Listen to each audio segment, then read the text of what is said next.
brother? What's up, sir? Yeah, my God. My God, what's up? Hey. Whew. Well, let's get the show started, gentlemen.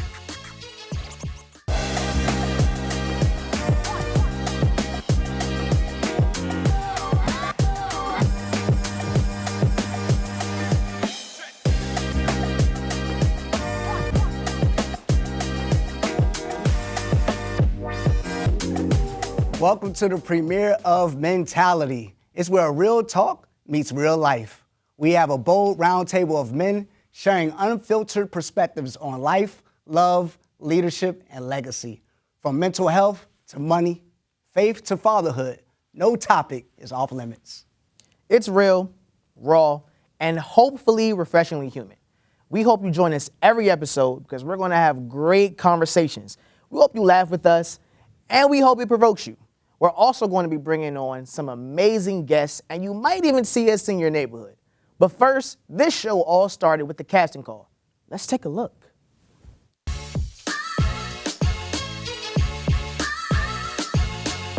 Benjamin. Hello. How are you? I'm well. How are you? I'm good.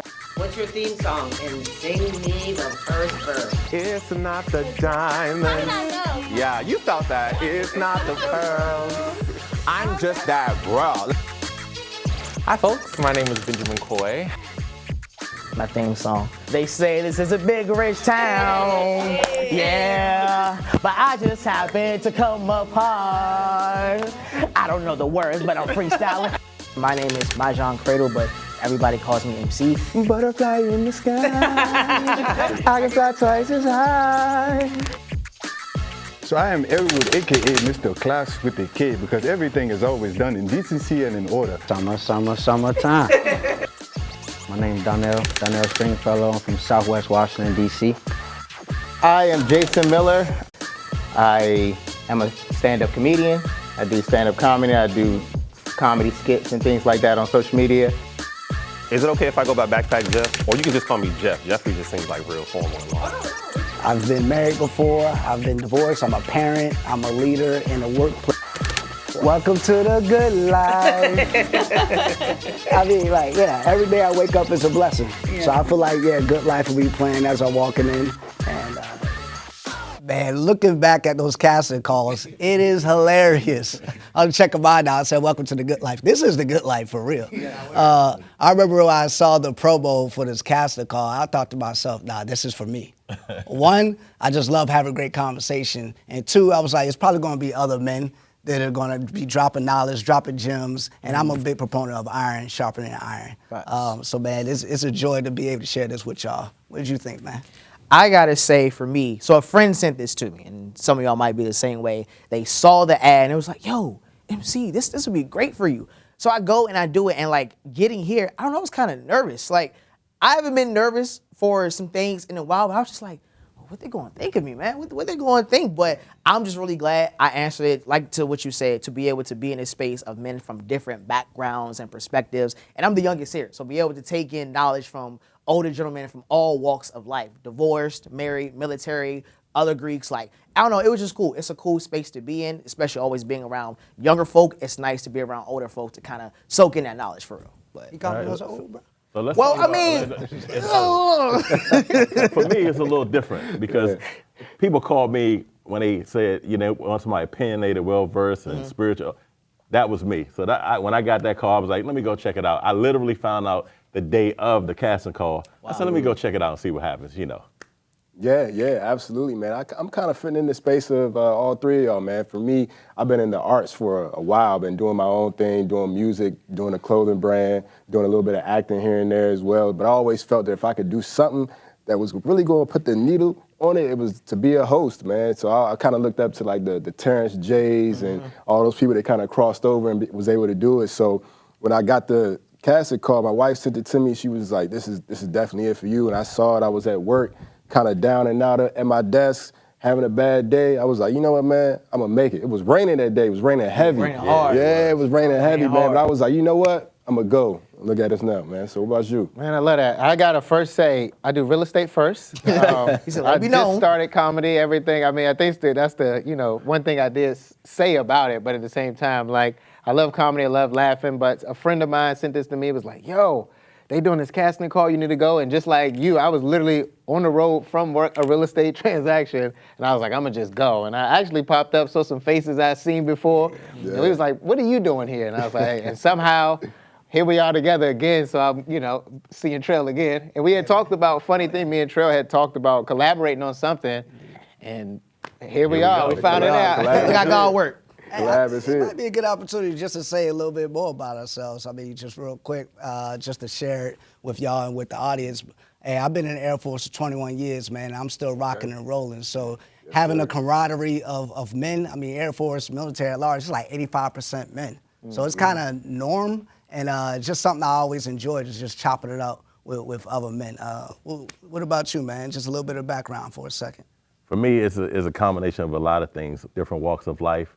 I'm a little older than most of you guys here, so I think for me, it's more of being able to show who I am as a man and the different evolutions of my life, from being young to being who I am now, and being able to share that. Just cut myself and bleed a little bit for somebody else, right? Yeah, I could definitely respect that, man. For me, I've always been in the finance field, so it's been very important for me to teach finance, and we even have a nonprofit that really kind of goes into that to teach financial literacy to the children, especially as African-American men. Us learning a little bit more about finances is going to help us, get ahead. And I think staying in ignorance has been something that's kind of like, held us back a little bit. So I've always been on the side of really kind of just teaching and projecting the good energy of finance and what it can do to change your life. So for me, this moment right here it's all about, teaching and being able to show what we have as the knowledge, but also just to have those great conversations and to keep the movement forward, man. Sure. I think for me, this moment kind of feels full circle. I've literally had a mic in my hand since I was like 2 years old. Yeah. So I used to think I was gonna be a preacher when I was young. I used to be, hey, pass up! You feel me? But I think now going through like radio and podcasting at Bowie State to now being here, it kind of feels like, wow, like TV. And I've always kind of preferred like radio and pod, but TV, I think, is just giving me a new platform, especially being, again, amongst gentlemen who come from a different walk of life. It's cool. It's cool for real. Yeah, same. I mean, coming off of TV, randomly on Bravo and podcasting and other things like that. This just, I guess, just fits the lane and the circle where it's going. So I'm blessed to be here with y'all. Excited to put on a great show, great conversation. Oh, man, let's get to it. Little flex with the Bravo, huh? Yeah, just a little bit. Just a little bit. And I heard you say Greek life, man. Shout out to the Nukes case, out to the day I die. All right, hey, don't go away. We're talking about black masculinity next. Don't move.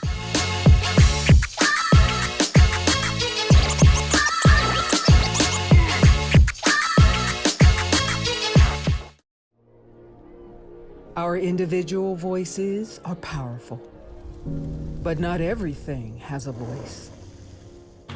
Let us be a voice to the voiceless, the caretakers our home deserves.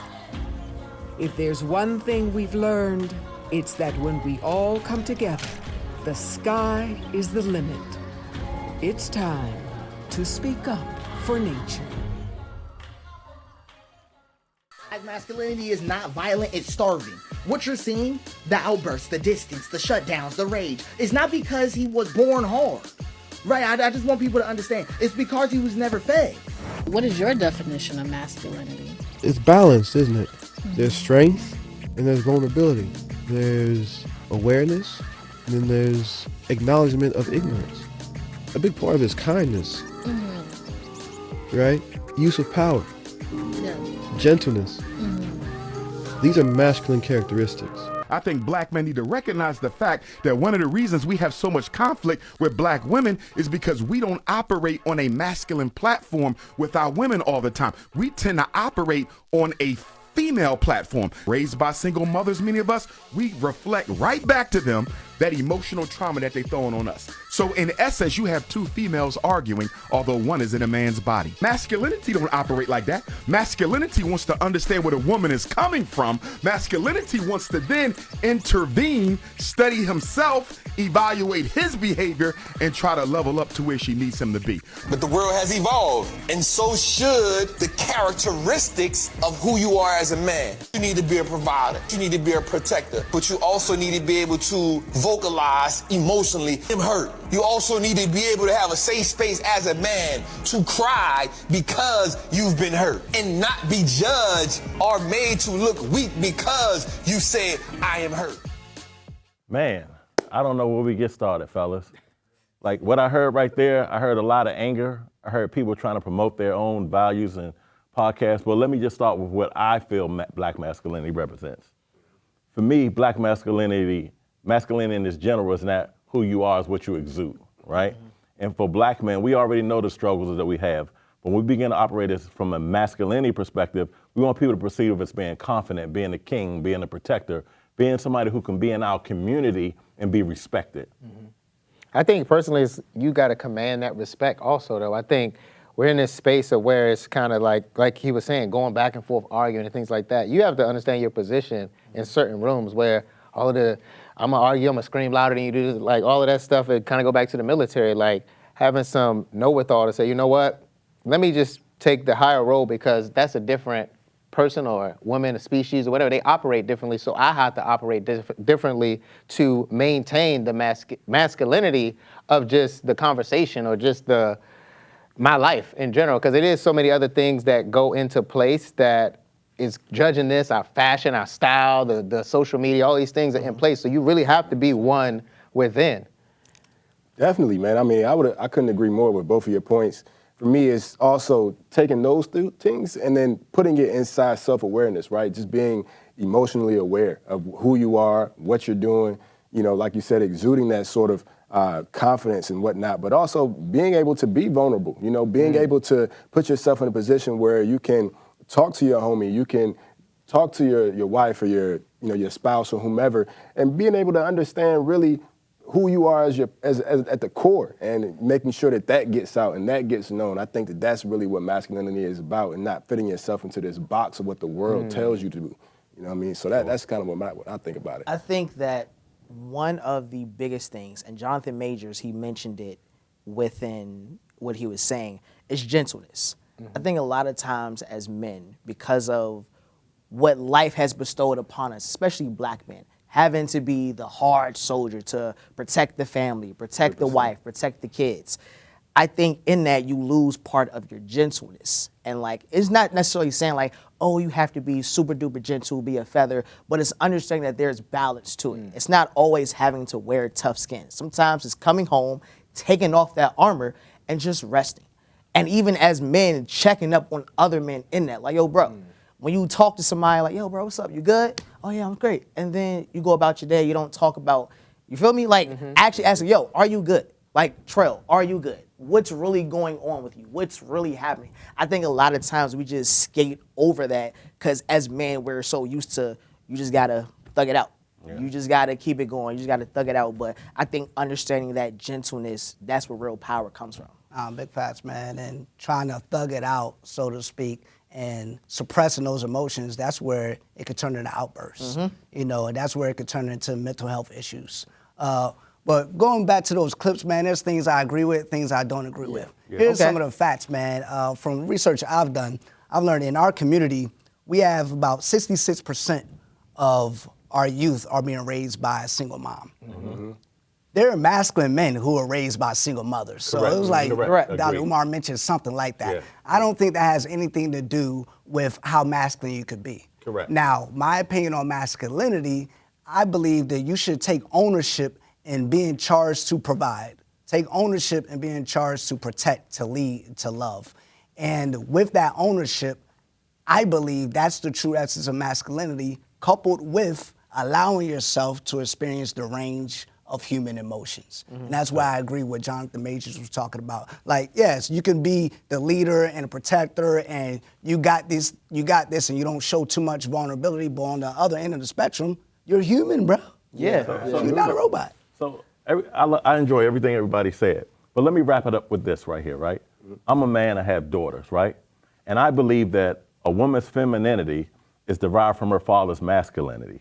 So whatever you want your daughter or your sister or your mother to get from you, you should be operating from the pillar of tenderness, kind, knowing when to lead, knowing when to be a husband, when a father, right? So if you think about it from the concept of every woman in your life, their femininity is derived from what you exude as a man, and being masculinity, all the stuff comes into one context of who you are as a man from Black masculinity.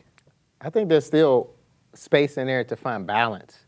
Like you were saying, like we got to go outside, we got to be tough, we raised this way, and all of these different things you got to go through to be a Black man. But we have met Black men that are completely tough as nails, and they don't even cry, or they just unhuman because they just so hood or so Black man. But then you have the other side that are just so soft, that's so like, you question his his masculinity on that side because it's like, man, he's so emotional. But I don't think there's a wrong with either side, but I think it's a way of finding that balance, because at the same time, being the toughest dude on the block don't make you the most masculine, neither does being the softest on the block. Correct. You know what I'm saying? Correct. So I think Correct. that's that balance of like masculinity and finding, and back to you, taking pride in just being the head of the household, even if you're not making the most money or whatever the case is, but it is your job to take care. If you ain't making the most money, you need to be fixing everything in there. Exactly. That's the spot we lost. We ain't got no Yeah. plumbers, no electricians. Like, if you ain't making no much money, hey, at least ain't nothing broken here. Or more importantly, some men feel like it's the woman's job to go shopping and take care of the kids. No, see, we as Black men, we can't continue to typecast our roles in our relationships. That's 100% right? true. Because once we get into that, then we become feminists and misogynists, right? So we have to have a balance as to, just because my woman or my wife is this, I'm supposed to be doing that. No, because I shop. I wash the dishes. I clean the house. Because that's what I do. Yeah. And I cook too now. Right. Don't get it wrong, don't get it wrong, man. I think that's, finding those sort of roles and getting where you fit in, especially when you're with a woman and a wife, you kind of have to find the spaces of, because you're not going to be good at everything. So there may be something that your wife is good at that you're not good at. There may be something that, you guys kind of have to split those roles. So I think those gender roles or those gender specifics are kind of out the window, especially in the great age of 2025, man. We got to find a way to be men in our own right. Agree. I think that what we can do is not pass that on, right? Yeah. So I got a son. I'm going to let him know the things we talk about in this conversation, to not let it be that toxic masculinity. We combat that by having those discussions and saying it is okay to be a leader and be emotional. Yeah. I like that. That definitely happens, man, talking about those street dudes. Guys, listen, this was a great segment.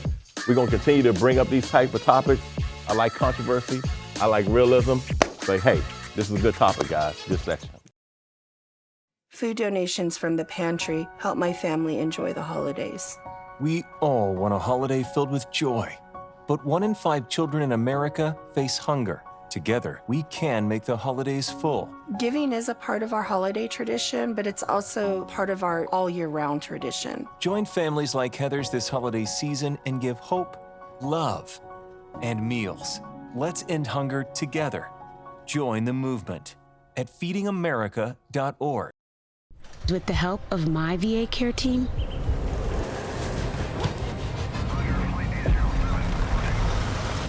I'm reaching new heights. Learn more at vacareers.va.gov/PSA. Emma, promise you won't vape, Emma. Wacky sitcom teens aren't the best people to talk to your kid about vaping. You got a minute? You are. Talk to your child about vaping today. I do dudes and bags get such a bad rep. I just want to know, who was the first man to wake up one day, was putting their clothes on and was like, yep, I'm about to match this bag to it. Like, because you had to go in your girl closet to get that bag, because I know you just didn't have that on hand. And if you did, that's even more questionable. What is your opinion? Because I got my girl's bag on right now, and I'm not going to lie, it's kind of fly. Because who told you that it was okay to walk around with a purse to match your outfit like you a girl? First is a crossbody. Small, it's compact. It's all I really needed to be. Like carrying stuff in my hands. Hate things in my pockets. Crossbody for everyday errands like the grocery store. Doctor's appointment. Small, no details, no patterns. Crossbody for stepping out. Leather, designer if you want, doesn't have to be. I'm just really stuck on the fact that y'all got crossbodies in every single color to match every single outfit.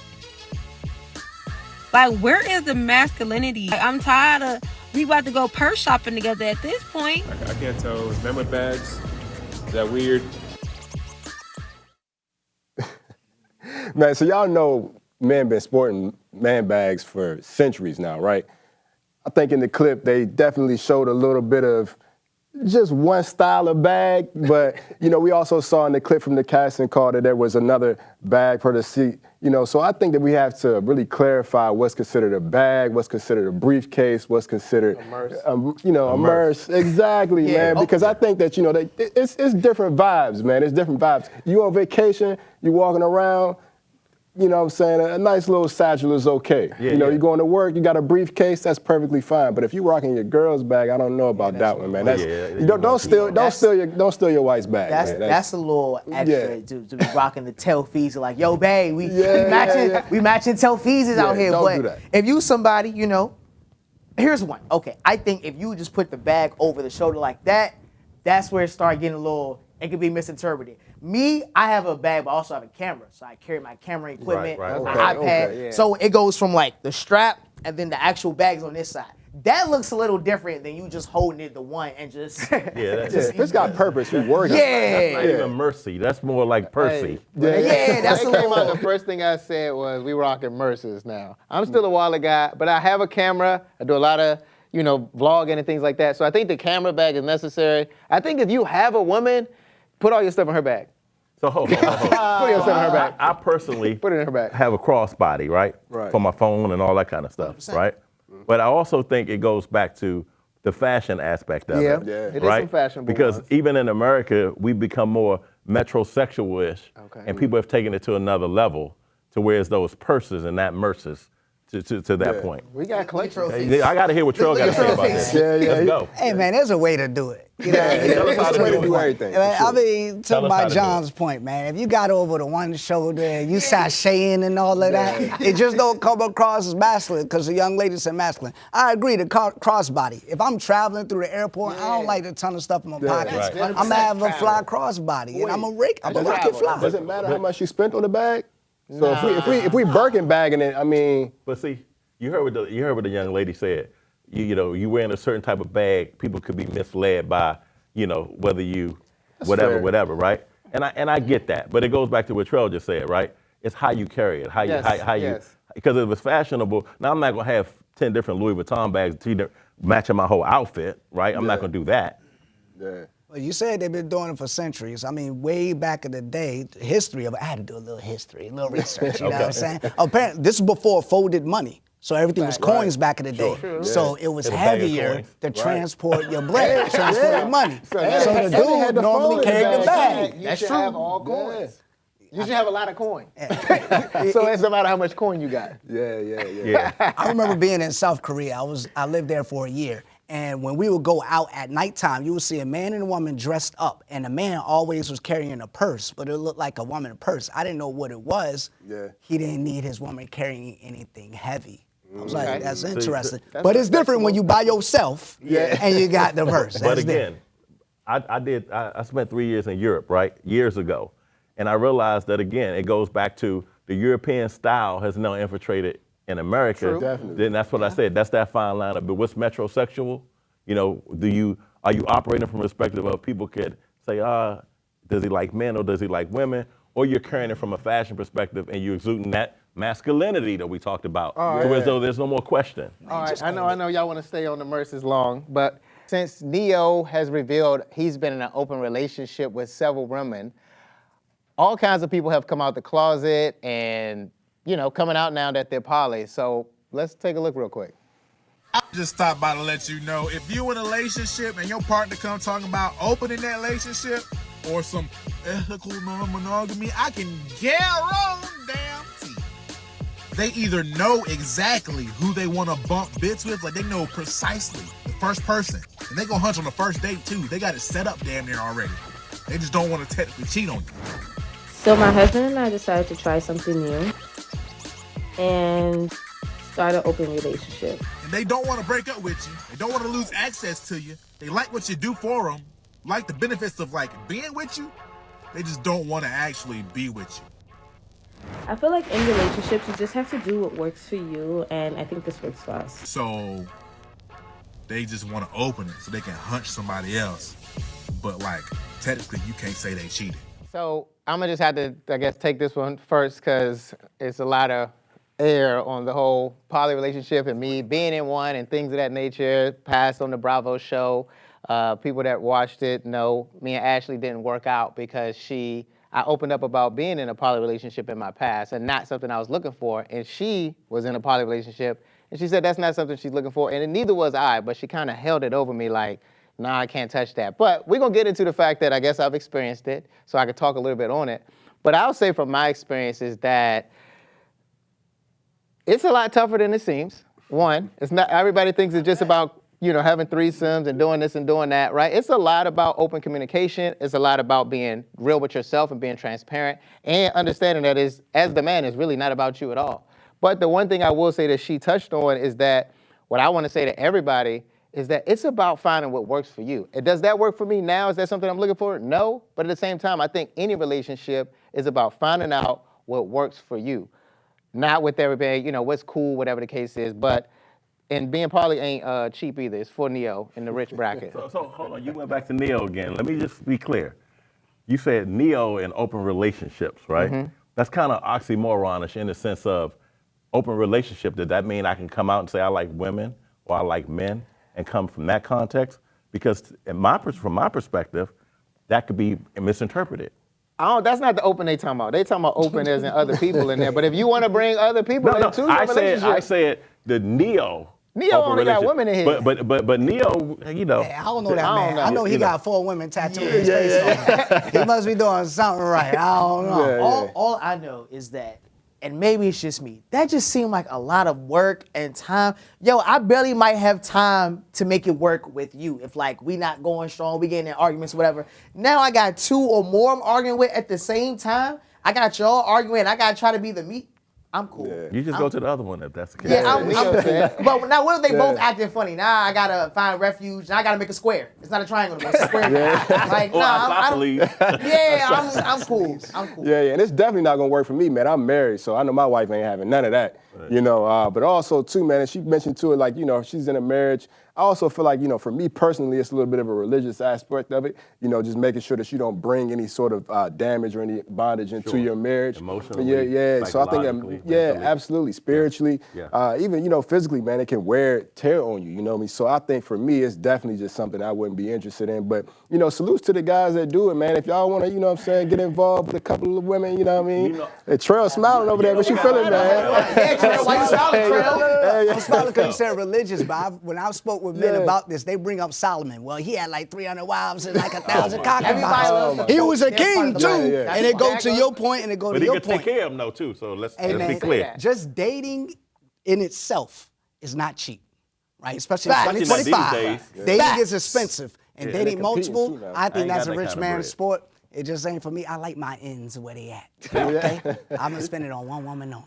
I mean, like I said, it's definitely not easy, but I'm a big believer that find what works for you, right? Tried it, said, okay, put the experience to it, and I can say that, you know what?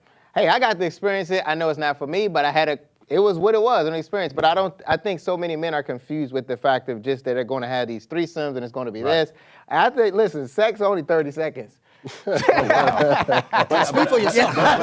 Speak for yourself. But Brother Jason, you made a good point there, right? I think that because you evolved in that point in your life, you actually are more ready for a real relationship, right? Because a lot of times we're in relationships, we want to try things because we've never been there before. Right. But I think going to the point where you are in your life and experienced it, you're better off as a man. I won't discredit that it wasn't a real relationship, but I will say that it was an experience that happened. It was kind of went the way it went, and it didn't work out. And I just know, like you're saying, it's a lot more to it that comes with that I just know that, okay, that's not the direction I want to go. But at the same time, it's men and people that can make that work. There are more women that are actually into it than people think, and it works out for them, but it's just a matter of finding what works for you and mind your business. Let people be happy. I can only manage my wife, so I don't need no more. I got my wife and my daughter, that's all I can manage. One woman for you, that's it. I mean, if they keep complaining, ain't no great men out there. Maybe someone need to share a man. Oh my God. I don't know. But either way, hey man, I can't believe we're all out of time already.